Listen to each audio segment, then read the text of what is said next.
8 de la mañana con 5 minutos, señoras y señores. El ministro de Economía y Finanzas, Carlos de la Torre, ha tenido la bondad, hemos sido insistentes en solicitarle su gentil comparecencia a este programa de noticias y opinión, pero él ha tenido un formato que lo pone en práctica desde hace algunos días en otros medios idénticos al nuestro. Y bueno, pues el calendario ya dependía exclusivamente de su staff de asesores y del propio secretario de Estado. Pero lo contentos que estamos es que ya está aquí. En un momento en donde Eduardo Valencia ya estaba programado hace algunos días. Y esta para mí, gratísima coincidencia para que el público radio oyente se beneficie de un esclarecimiento simultáneo, señor ministro, con mi cordial bienvenida, el gusto de tenerlo, porque aunque no coincidimos en muchas cosas desde el lado de cada uno cumple con sus obligaciones y puede estar a ratos, muy pocos desde luego, usted equivocado. Y yo permanentemente equivocado, pero soy el preguntador por ejercicio profesional. De manera que, muchas gracias. Lo que yo quería es agradecerle por su presencia en este estudio. El señor economista Eduardo Valencia ha manifestado, ha denunciado, ha ubicado las cosas en márgenes que seguramente usted querrá esclarecer. Pero antes yo quería preguntarle, lo que le dije en su presencia o con su concurrencia, y perdone el señor presidente de la República que lo refiere aquí, le dije, señor presidente, usted estuvo allí, señor presidente, ¿cómo es que los que gestaron una deuda increíblemente grande, los que se tomaron los recursos como se ve claramente por la denuncia internacional de la OIT, se tomaron en el sentido de usar esos dineros en otras prioridades de gestión pública y especialmente en gasto corriente, me imagino, o para necesidades de un modelo muy oneroso para sustentar, digamos, un estamento administrativo burocrático muy amplio, exageradamente grande, para las circunstancias y limitaciones que ha tenido la caja fiscal en los últimos años. No obstante, en el partido de gobierno se ponen de acuerdo y en silencio le están a usted prácticamente acompañando o asesorando quienes fueron los causantes de lo del IES, lo del Banco Central, la deuda externa, todo lo que ha resultado muy controversial. ¿Y qué pensábamos que la administración del presidente Moreno venía a cambiar ese formato? Pero todos coincidimos que el asunto sigue adelante. O usted nos puede contradecir y manifestar y demostrarnos, más que todo, no a mí, sino al público, me pongo en el plural, nada más ni nada menos, que de un ciudadano. ¿Cómo podría explicarnos que el exgerente del Banco Central y el exministro coordinador del Frente Económico sigan allí con usted? Son sus amigos, son maestros universitarios antes, y bueno, con la opinión favorable que tiene el señor presidente de la República, con lo que ustedes están haciendo, se mantienen allí con el mismo formato, sustentando el modelo económico anterior. Esto es lo que quería como pregunta global, ¿no? Solicitarle y que nos diga la plena, así como suele decirle a su madre política, la señora Lolita, ¿no? Señor ministro, siempre estaré gustoso de tenerlo acá. Muy buenos días, ministro. Muy buenos días, Gonzalo, muy buenos días con quienes nos están escuchando.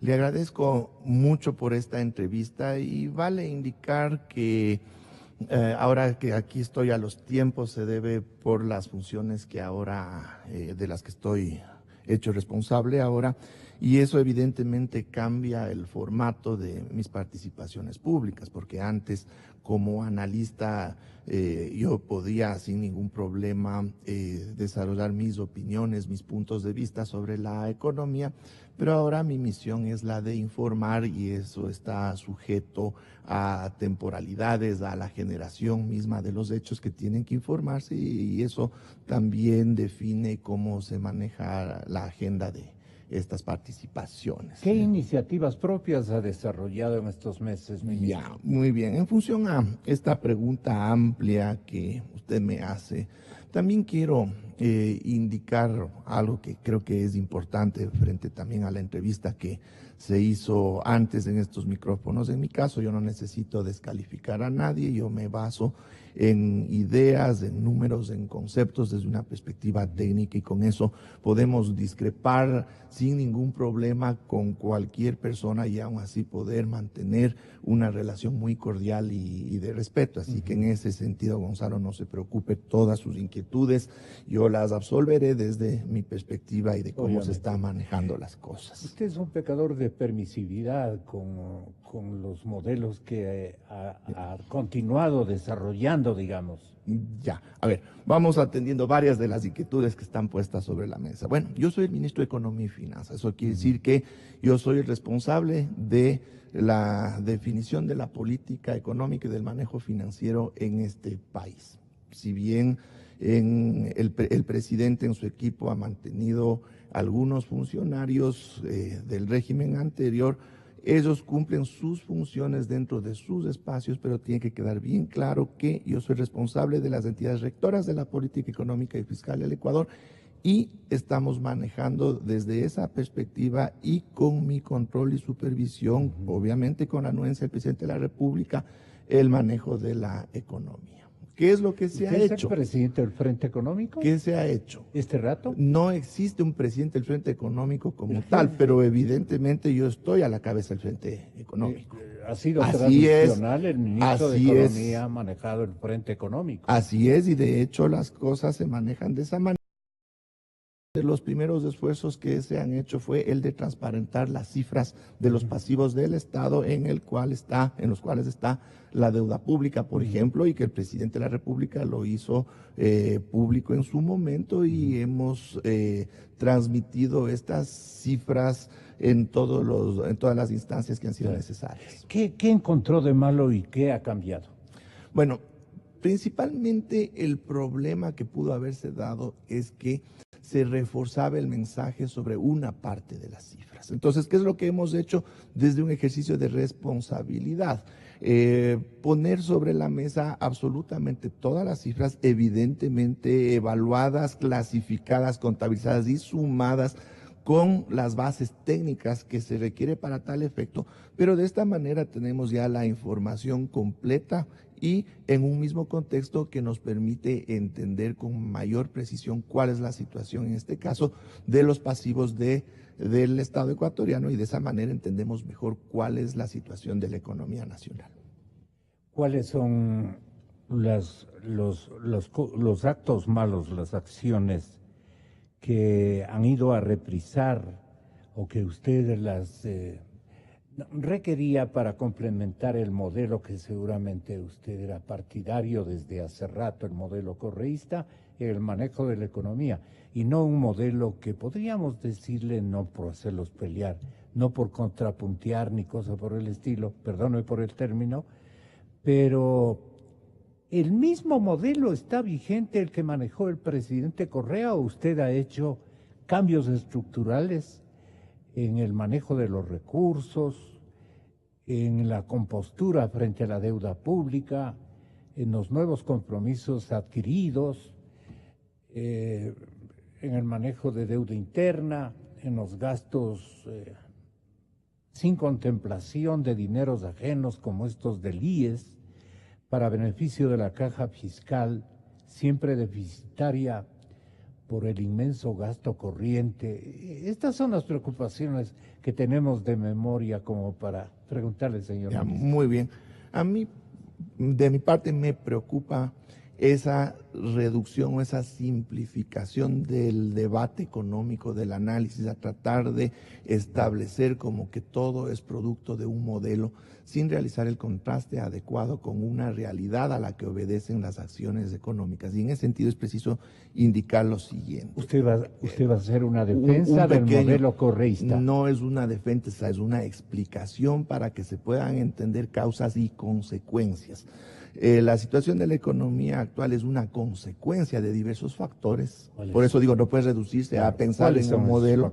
Entonces tenemos que hacer un breve diagnóstico para poder, en cambio, entender esas causas, para poder trabajar desde una perspectiva técnica, para poder hacer las cosas como tienen que hacerse y no limitarnos a juicios de valor o percepciones que no tienen sustento. Exactamente. Nosotros no somos técnicos. Ese modelo que se lo tira de esa manera, ese manejo económico, estuvo orientado hacia la construcción de infraestructura productiva. ¿Por qué? Por una razón elemental, es decir, la economía ecuatoriana no puede ser viable en el largo plazo si sigue limitada a funcionar a partir de exportaciones primarias y dentro de ellas siendo el petróleo el principal producto. Entonces, tiene que esta economía transitar a volverse una economía productora y exportadora de valor agregado. Pero para eso necesita construir las condiciones productivas que permitan que nosotros podamos producir estos bienes y servicios que incorporan estos elementos de valor agregado, de elementos tecnológicos. Entonces, ¿qué necesita? Necesita una infraestructura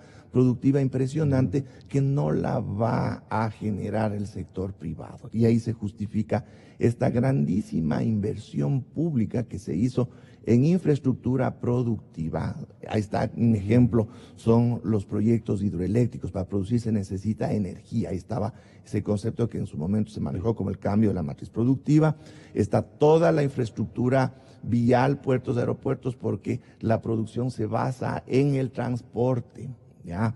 Pero la producción se basa fundamentalmente en el talento humano. Ahí podemos poner como ejemplo ese esfuerzo. ¿Cuál es la infraestructura productiva que usted encontró?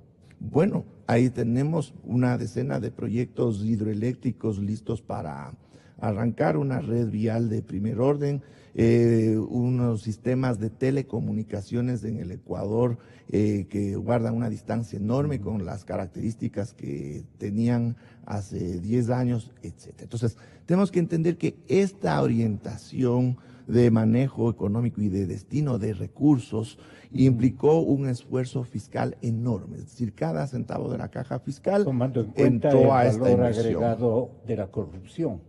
Eso es otro tema que desgraciadamente también acompañó este proceso y no podemos negar que así ha sido. Pero bueno, ¿qué es lo que sucede? En este esfuerzo importante que demandó también financiamiento interno y externo, nos sorprende a fines de 2014 la caída abrupta de golpe. En cuestión de semanas cae el precio del petróleo a la mitad, ¿ya?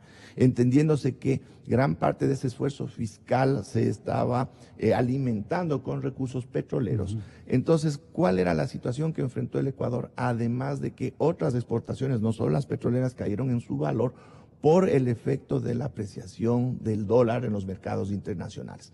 Esto implicó que el Ecuador pierda 1/3 del valor de sus exportaciones en el lapso de un trimestre. Imagínense, es como que a un ciudadano pierda la tercera parte de sus ingresos de la noche a la mañana. Eso es un problema como país. Y como gobierno, esto evidentemente se tradujo en muchos menores ingresos frente a una dinámica que le exigía inyectar muchos recursos a esta construcción de infraestructura. Entonces, esto evidentemente derivó... Esta inyección para usted era totalmente equivocada. ¿Y por qué usted se sustenta en el trabajo intelectual y técnico de personas que fallaron? Pues definitivamente salieron derrotados por las circunstancias. A ver. Les faltó el dinero, les faltó ideas, siguieron a ciegas consejos radicales de parte del señor presidente anterior. Y ahí nos dejó fregando con una deuda impresionante, un gasto en 10 años de 360,000 millones de dólares, más 60,000 millones de deuda. Quiere decir que se han comido, o nos hemos comido, pongámonos en el plural, 420,000 millones, señor ministro, que usted, el instante en que haga una auditoría, ¿cree que en las famosas carreteras, infraestructura eléctrica, usted va a encontrar 420 mil millones?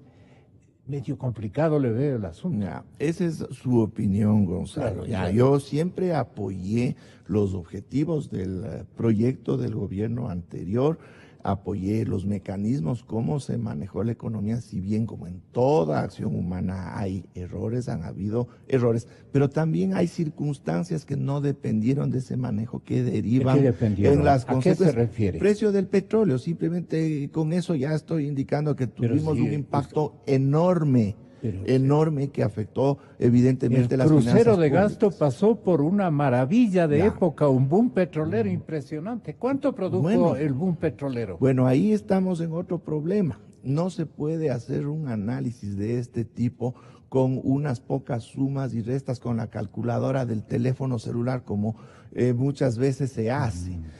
Un concepto fundamental que tenemos que tener en cuenta, si bien hay importantes ingresos que no son en la magnitud en los que se habla, porque hay que entender que también hay costos de producción, es decir, la economía, si bien tiene ingresos, también tiene unos costos importantes.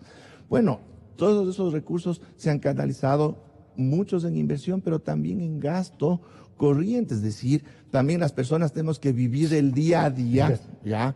Y eso implica que tenemos que consumir permanentemente a partir de unos ingresos, es decir, es un ejercicio muy complejo que no puede reducirse a una apreciación tan sencilla. Pero volviendo a este diagnóstico para entender cuál es nuestra situación, ¿cuál era la alternativa ante una baja importante de los recursos del Estado? Hay que entender una circunstancia de nuestra economía que se genera en estos 10 años anteriores. Ese esfuerzo que viene desde el Estado para impulsar toda esta obra de infraestructura, lo que logra es que mucha de la actividad del sector privado se articule a estos esfuerzos que se están haciendo. Es decir, el sector privado se vuelve en cierta medida dependiente de esa dinámica. Si esa dinámica empieza a detenerse o se para toda la economía ecuatoriana. Entonces eso evidentemente también obligó a que se busquen fuentes de financiamiento que permitan continuar con este engranaje que no podía dejarse que se pare de la noche a la mañana, sino simplemente colapsaba la economía nacional. Pero claro, no podemos negar que esto implicó un incremento de la deuda pública muy fuerte desde el año 2014 hasta el año 2016. Y este es uno de los elementos que están presentes ahora con una débil situación en términos fiscales frente a una vulnerabilidad que no se entiende tampoco de forma muy adecuada, que es la relativa al sector externo. Más o menos se maneja el concepto de que necesitamos que entren más dólares de los que salen, evidentemente porque estamos en un régimen de dolarización. Pero el riesgo de que esos dólares que entran sean menos de los que salen no está solo en nuestro sector externo, no solo una cuestión de que tenemos que exportar más de lo que importamos o que tenemos que traer capitales de afuera para que entren esos dólares. Tenemos también un factor interno que no se ha entendido de forma adecuada, que es la demanda del dinero físico en la economía nacional, que es otro drenaje de las reservas internacionales del Banco Central. ¿Qué pasa? A ver, en nuestra economía ahora tenemos 14 mil millones de dólares circulando en monedas y billetes, ¿ya? Cuando entramos a la dolarización, esa cantidad era mucho menor. Estamos hablando de un incremento de 10 veces. Circulante, ministro? Porque la economía crece, las actividades económicas crecen, cada vez somos más ecuatorianos, cada vez necesitamos más dinero para que pueda funcionar la economía, es evidente eso. Pero estos dólares... Pero estamos debajo de 1 en crecimiento durante ya muchísimo tiempo. Bueno, pero seguimos creciendo, o hemos crecido en el largo plazo. Es decir, ¿Cómo calificaría ese crecimiento? Perdona mi ignorancia. Ya. Bueno, es un crecimiento que se debe a diversas circunstancias. En años anteriores han sido tasas importantes. Ahora, en 2016, hemos tenido un crecimiento negativo, eso es cierto. Es decir, ha caído la producción, ya. Pero la producción es una variable de la economía. Claro. Existen muchas otras variables, ya. Existen variables de redistribución, variables sociales, etcétera, en las que siempre se está trabajando para ir mejorando. Lo que importa en última instancia es mejorar la calidad de vida de los ecuatorianos. En su presencia Rivera y Martínez, ¿no es cierto? De haber logrado en términos de que el modelo resultó exitoso, especialmente en recambios de carácter social, de distribución de la riqueza, como le planteaba yo esta mañana al economista Valencia. Tal vez ahí está el mérito del modelo, le dije yo. Y él me supo responder hablando de la sobredeuda que ha habido, la sobredeuda que se ha dado en estos últimos 10 años. ¿Usted cree que esos 650 millones de dólares pueden solucionar el problema de las reservas? ¿Usted cree que lo que dice ahora, que toda la austeridad del presupuesto del 2018 va a ser de 500 millones de dólares? No tienen la menor idea de la magnitud de las cifras que estamos hablando.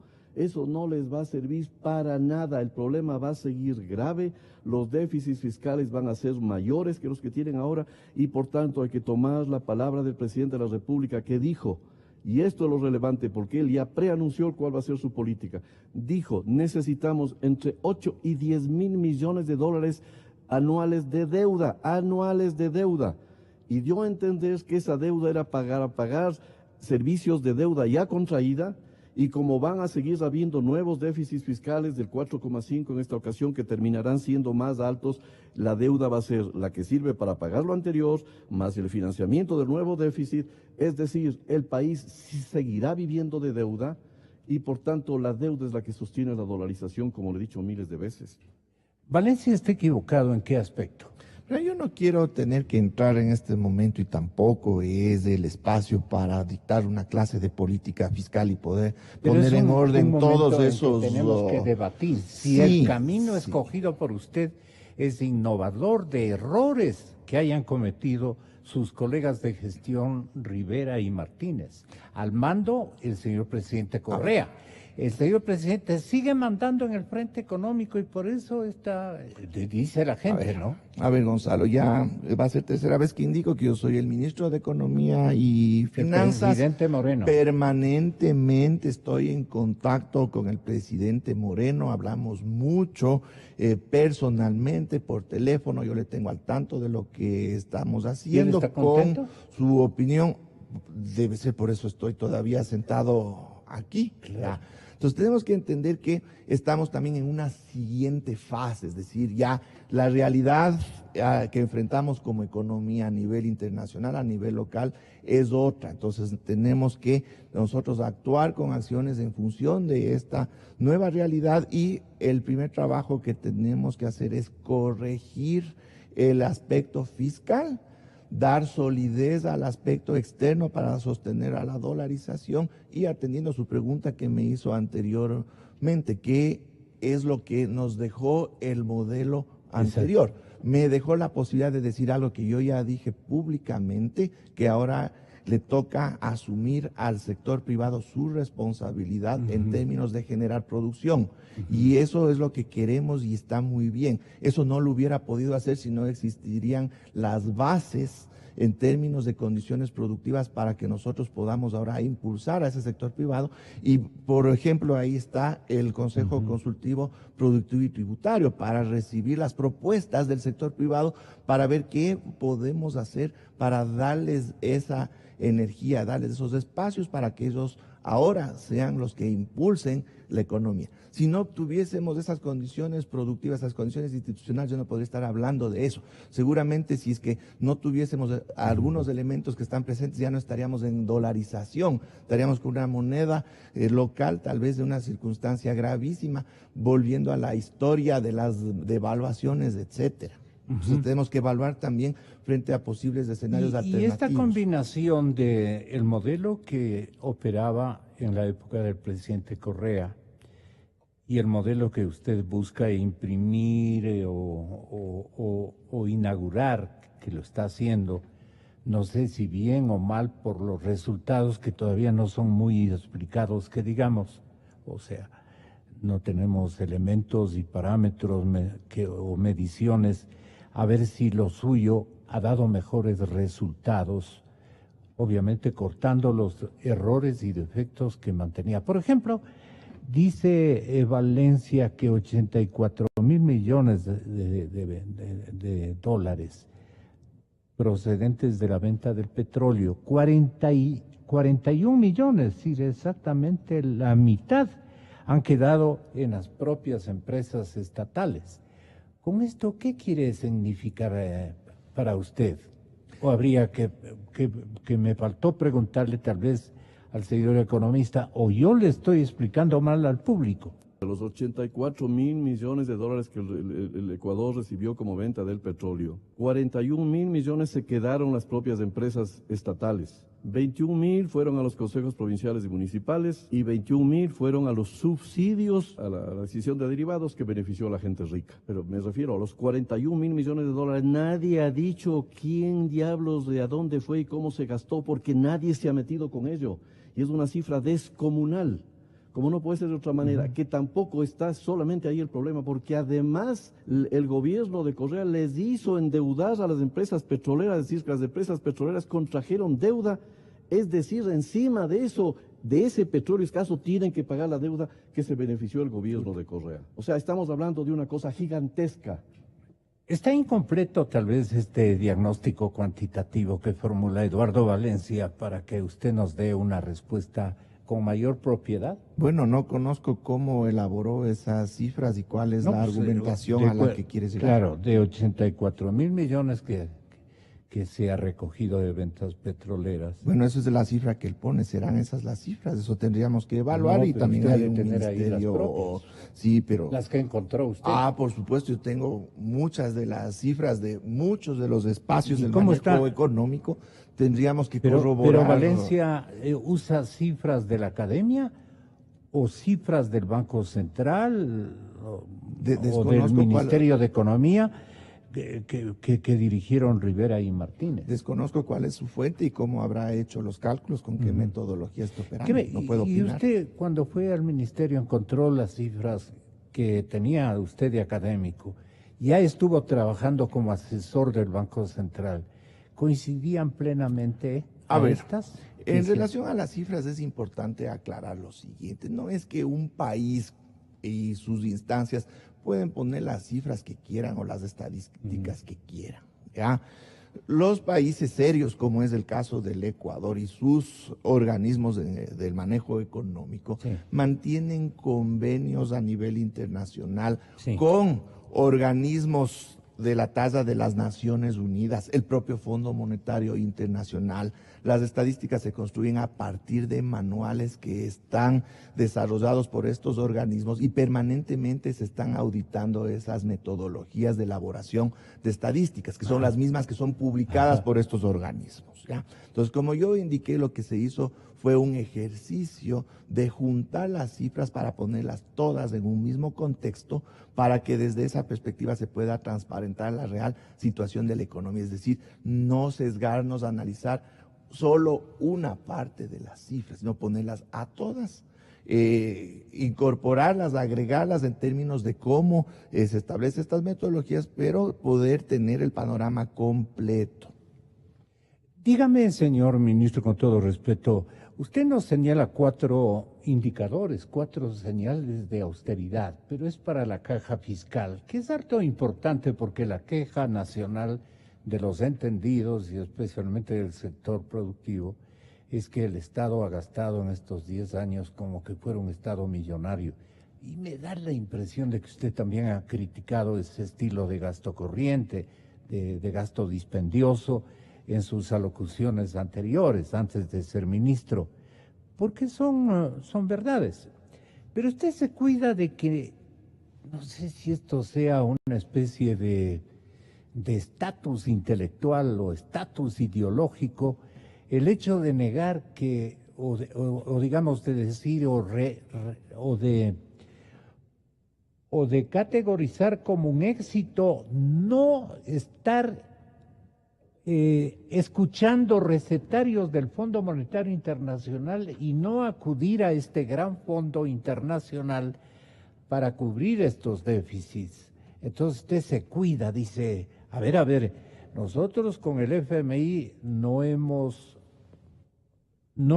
realizado ninguna tratativa de endeudamiento ni de compromiso conceptual, ¿no es cierto? Se cuida usted de que le vayan a decir que ya se ha ido a entregar al FMI. ¿Por qué es esto? Primero es una curiosidad. No es que me Es cuido. de estatus intelectual, No. de estatus ideológico. ¿Qué les pasa si este Fondo Monetario Internacional, ministro, incluso había podido ahorrarnos las enormes cantidades de dinero que hemos pagado por el endeudamiento agresivo de la anterior administración? Gonzalo, no es que yo me cuido, sino que yo sí entiendo cómo funciona estos organismos multilaterales y nosotros nos manejamos en nuestra relación en función de cómo operan estos organismos. Entonces, en el caso del Fondo Monetario Internacional, conversemos un poco para que sepamos cómo opera esta entidad, porque el lugar común es de que hay que acudir a este organismo para que nos preste recursos. El Fondo Monetario Internacional no es en esencia una entidad financiera que otorga crédito. Para eso están entre los grandes multilaterales, por ejemplo, el Banco Mundial, el Banco Interamericano de Desarrollo. Son bancos. Fondo Monetario no es un banco. Fondo Monetario sí entrega recursos en calidad de préstamo, pero esa es la última instancia a la que acuden los países cuando ya se les han cerrado todas las puertas del financiamiento externo. Su situación macroeconómica es realmente grave y no tienen una capacidad propia de poder desarrollar ellos su política monetaria, además de que deben comulgar con los elementos conceptuales y teóricos del modelo que maneja el Fondo Monetario en relación al manejo macroeconómico de los países. Es una situación totalmente opuesta a la situación del Ecuador. Lo malo es que los condicionamientos que impone para prestar dinero son gravitantes en el cuerpo social, ¿no? ¿Y dinero para qué presta? Para ciertos elementos muy puntuales, justamente bajo condicionamientos de manejo económico en situaciones críticas de las economías. En el caso nuestro, y ahí voy a explicar por qué esta visita que hice a estos organismos, entre ellos el Fondo Monetario Internacional, en el caso nuestro no estamos para pedirles ninguna receta ni llegar a ningún acuerdo. Nosotros estamos en capacidad de generar nuestra propia política económica soberana que reconoció ese organismo. Nosotros lo que estamos es reforzando un diálogo a través de los organismos multilaterales con las diferentes instancias de la comunidad financiera y monetaria internacional. ¿Por qué? Porque a través de ese diálogo se refuerza también la confianza, y la confianza es un elemento sustancial para la percepción del manejo económico, en este caso del Ecuador, con miras a que se nos abran más puertas a nivel internacional en términos de que podamos acceder a financiamiento y a otros servicios que se prestan en la comunidad internacional en condiciones ventajosas. ¿El FMI nos sintonice adecuadamente con mayor objetividad lo que estamos haciendo? Exactamente, es decir, es un tema de información. Si es que los organismos multilaterales, en general la comunidad financiera internacional, tiene mejor información, no solo del estado de la economía ecuatoriana, que es muy bueno que sea transparente esa información, sino de cómo se está manejando esa situación. Entonces esto se va a traducir en señales positivas a través de los informes técnicos que harán. Pero usted no puede decir de esta agua no beberé, ¿no? Con el FMI. Es una posibilidad que existe siempre. ¿Por qué? Porque para cualquier gobierno, para cualquier ministro. Son servicios que están a disposición de los países miembros de estos organismos. El Fondo Monetario Internacional, ¿qué escepticismos o inquietudes supo trazarle a nuestro presidente del Frente Económico, o sea, a usted? Bueno, más bien su actitud fue tremendamente positiva. Yo fui muy bien recibido, tuve todo el tiempo para poder explicar en detalle la situación de la economía nacional, los lineamientos del programa económico del gobierno, y se generó un ambiente de cordialidad que ellos también me transmitieron que esto va a potenciar esta iniciativa nuestra de que se mejore la información y que pueda también eso transmitirse desde este organismo al resto de la comunidad financiera internacional. Nosotros asimismo conversamos en el Fondo Monetario en cuanto a cumplir con el artículo 4 de su convenio constitutivo. Todos los países que suscribimos ese convenio hace más de 7 décadas tenemos el compromiso de recibir anualmente a una misión del Fondo Monetario para que venga, recabe información económica y sobre esa base elaboren sus informes técnicos. Entonces, en ese sentido, nosotros manifestamos nuestra total predisposición para cuando ellos vengan, seguramente a fines de octubre, principios de noviembre, eso lo definirán ellos, y sobre esa base nosotros vamos a apoyar todos sus esfuerzos para que estos informes Pero usted se cuida, salgan. ¿no? Con un celo vivo. Dice, verán que Ecuador no fue a buscar crédito con el Fondo Monetario Internacional. No me cuido yo, estoy cuidando la imagen del país. Porque sería declararle en emergencia. Exactamente, y esa no es de ninguna manera la tampoco situación. estamos bien. No, evidentemente es una situación muy compleja, pero tenemos todas las capacidades nosotros para poder salir adelante. Ya, si va usted en busca de fondos para más o menos ponerle con buena pinta a las reservas internacionales, que son la carta de presentación, mi credencial de periodista para poder entrar a una fuente. ¿Cómo están sus reservas? A ver, ahí es Entonces, usted le hace el préstamo a ellos y niega con el Fondo Monetario. No, más no. complicado es que le preste, haga un empréstito para reservas que para la economía en general. Me da a mí la impresión, ¿no? Ahí es otro tema que es muy importante que tiene que entenderse. Ya. Nosotros no podemos evaluar la operación de la economía ecuatoriana y muchas de sus variables desde una perspectiva teórica y práctica convencional, por una razón evidente. Nosotros estamos en una economía dolarizada y el hecho de que nosotros tengamos al dólar como moneda local cambia notablemente la interacción de las diferentes variables económicas, al punto que los textos en las universidades, los textos técnicos no recogen todavía estas particularidades que nos ha tocado ir conociéndolas y entendiéndolas nosotros mismos. En ese sentido, las reservas internacionales del Banco Central del Ecuador tienen una naturaleza y una operación que es distinta a las de las reservas. Es una garantía. No es una garantía, son los activos del Banco Central líquidos. Pero que es una garantía para, para los organismos internacionales, para los agentes económicos del exterior, ¿no? No, en el caso ecuatoriano es un poco diferente. Entonces,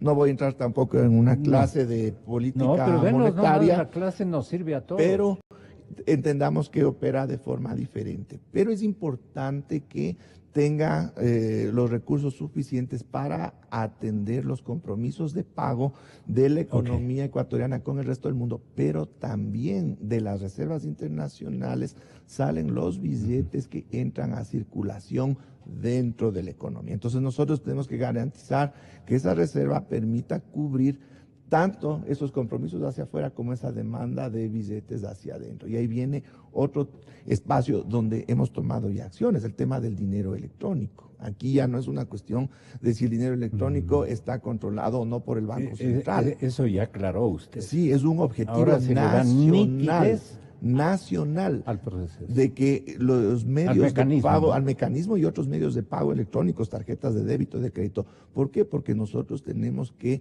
establecer mecanismos para controlar esa demanda de billetes físicos que cada vez crece más y que agota nuestras reservas internacionales. Y cuesta mucho dinero. Cuesta mucho dinero. Entonces, todos estos elementos... Pero ahí, ¿de qué se ha cuidado usted de que hayan malos intermediarios? Cooperativas, bancos. No, ¿De qué se ha cuidado? ¿Cómo se ha cuidado el Frente Económico que no vayan a salir haciéndonos algo. No, aquí se establecen los mecanismos de supervisión y control convencionales desde las dos superintendencias, la de bancos frente al sistema bancario, la de la economía popular y solidaria frente a las cooperativas. Entonces, se garantiza que el sistema funcione de forma adecuada, ofreciendo a la ciudadanía un medio de pago alternativo al uso de los Usted tiene la billetes. bondad finalmente de darnos a conocer las 4 señales de austeridad que usted ha impreso, pero hay un oyente que quiere formularle esta pregunta que la va a mencionar Verónica Rosero, si es tan amable. ¿Cómo es la pregunta? Señor ministro, muchas gracias. La verdad es que nos han hecho llegar un documento y el cuestionamiento de quien nos escribía hace alusión a que con fecha 18 de septiembre el viceministro de Finanzas, Carlos Fernando Soria, habría enviado un documento sobre un proyecto de manual de descripción, dice, valoración y clasificación de puestos en el Consejo Nacional Electoral. Esto lo dirige al viceministro de Servicio Público del Ministerio de Trabajo. Lo que solicitaba el oyente es una explicación de su parte respecto de este documento que habla de algunas argumentaciones, obviamente de carácter técnico, emitiendo un dictamen presupuestario favorable para la contratación de un número significativo o ratificación de contrato de personal al interno del Consejo Nacional Electoral. Y la pregunta, con cierta suspicacia también, viene porque estamos a puertas de un proceso que ya ha sido convocado por el presidente de la República para esta consulta popular. Consulta que ha sido cuestionada desde ciertos sectores muy cercanos al expresidente Rafael Correa. El oyente dice, ratificar a funcionarios que tenían relación con el expresidente Correa en un nivel de estos en el Consejo Nacional Electoral, a puertas prácticamente de una consulta, sí se vuelve sospechoso. Y esta sospecha creo que es prudente que usted la aclare ahora, en función sobre todo de que no vayamos a sentir los ecuatorianos que esto va a ser manejado por personas que quizás no están conformes con este proceso de consulta popular y cuyos resultados ya los conoceremos todos. Ministro Carlos de la Torre. Bueno, yo voy a responder desde la perspectiva del Ministerio de Economía y Finanzas. No soy el ministro de la Política para entrar en otros detalles.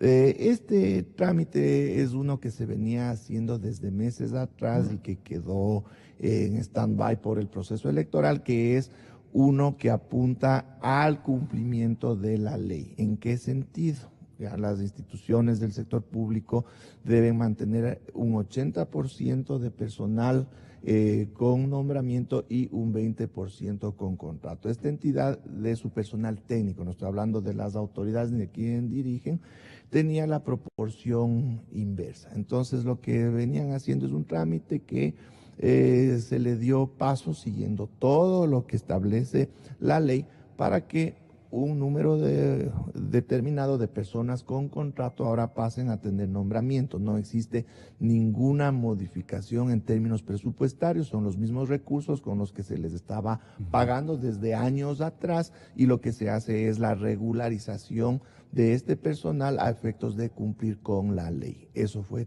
todo este ¿La motivación trámite. está a tiempo? ¿Debía hacerse en esta temporalidad, ministro? ¿O podíamos esperar? Digo, porque si estamos tan próximos a una consulta, bien lo podíamos hacer o posterior, o quién sabe si en este punto era necesario más bien un cambio de personal, que es un reclamo ciudadano también, ¿no? No es que se hizo en estos días, como digo, es un trámite que venía de meses atrás, y dentro de la temporalidad de ese trámite ha coincidido que estos pasos se hayan dado en estas últimas semanas. La pregunta final, señor ministro, ojalá otro momentito podamos hablar de temas que quedan en pendiente. No creo que le hayamos creado molestias, No, ni le para hayamos nada, Gonzalo. hecho asustar, pero ese es nuestro estilo, No, ¿no? yo no me asusto, tranquilo, Sí, Gonzalo. sí, En yo le estos he visto temas que es no me bien asusto. valiente usted. Perdone, ministro, ¿de qué quiere asegurarse el gobierno de Alianza País o el señor expresidente Rafael Correa, manteniendo a Patricio Rivera y a Diego Martínez en un triunvirato en el Ministerio de Economía y Finanzas?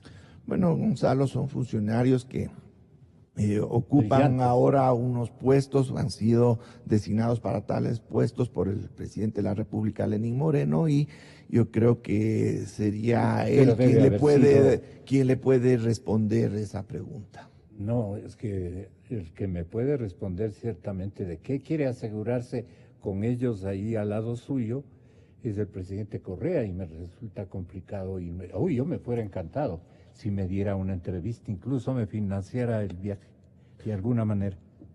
Bueno, pero al lado mío, ¿qué sentido? Ni siquiera Usted los ve. en algunas reuniones, evidentemente, pero... ¿Qué funciones cumplen ellos? Ellos tienen unas funciones, en el caso de Diego Martínez, desde el representante del presidente ante la Junta de Política y Regulación Monetaria y Financiera, entonces claro, él participa de esas reuniones, y el consejero Rivera, él opera, es asesor del presidente. Ah, del presidente. Sí, del presidente. A esto que quede claro. Señoras y señores, muchas gracias a Carlos de la Torre, ministro de Economía y Finanzas. Muchas gracias, señor ministro. Ojalá gracias, no Gonzalo. se nos ausente mucho rato. Hay tantas cosas que quedan en carpeta. Así bien tratado, con unas preguntas que me permiten acepta exponer ni un con buen todo gusto. cafecito, No, es absolutamente nada. que yo agua nomás. Hasta otro día. Muchas gracias. Yo creo en la radio.